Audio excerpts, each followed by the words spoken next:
at the Business Show 2016. I'm with Hunter from Real Business and Business Advice. Hunter, tell me all about it. So we are two online digital media titles aimed at business owners in the UK. Business Advice is for small and micro businesses, so those turning over less than $1 million, employing less than 10 staff. Real Business kind of picks up from there. So it's kind of growing more established SMEs right the way up to kind of 50, 100 million turnover, 250, 500 staff. Real Business is 20 next year.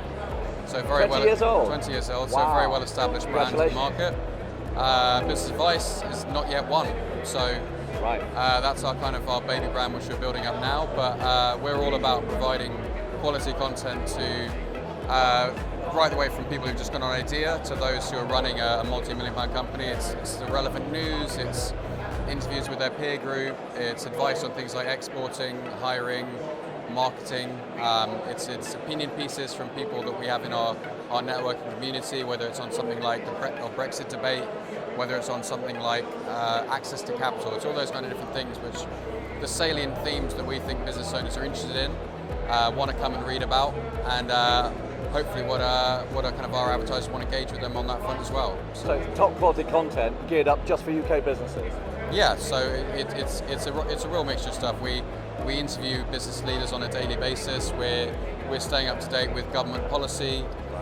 We're going out and training ourselves up on things like employment law, and so we can kind of provide relevant practical stuff. Relevant practical. We see ourselves as kind of the introductory part to themes.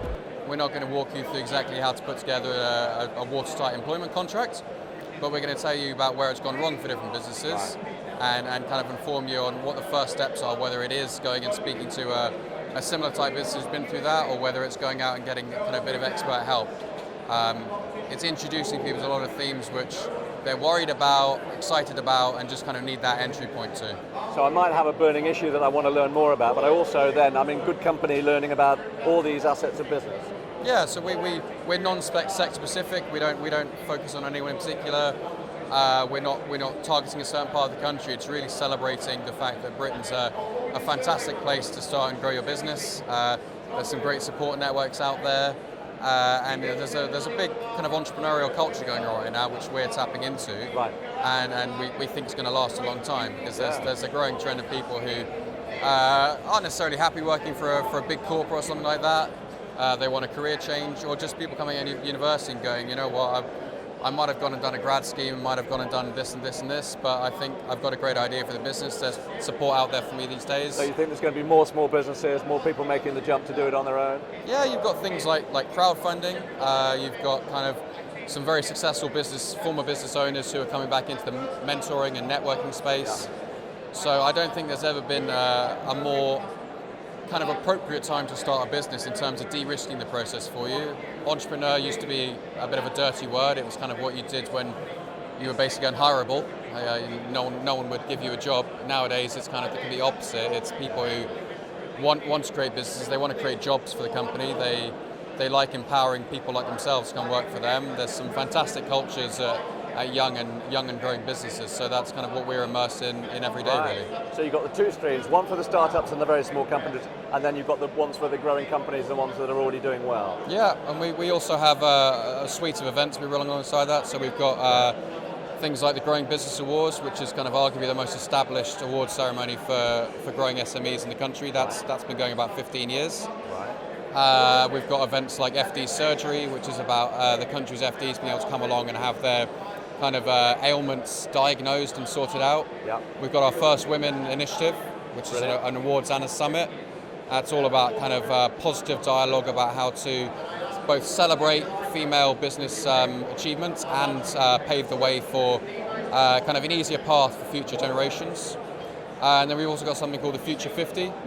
Every year we identify through our judging panel of former members of the Future 50 who we think are 50 particularly disruptive young companies. It's not about turnover, it's not about profit, it's about have they identified a space that needs disrupting, are they doing something about it, are they kind of going to shake up the status quo? So it's anything from shaking up funeral care to money transfer, it's all of this. It's a lot of these businesses are tech enabled, but they're not necessarily tech startup. They're just doing something really disruptive. So those are kind of things that we run alongside our day-to-day content, really. And are these services that you run like on a subscription basis, or is there a big upfront cost, or how would I go about it? We're not subscription. We don't charge our readers to read our content. It's all freely available. Our revenue is online advertising. We partner with some major brands such as Microsoft, Bupa, KPMG.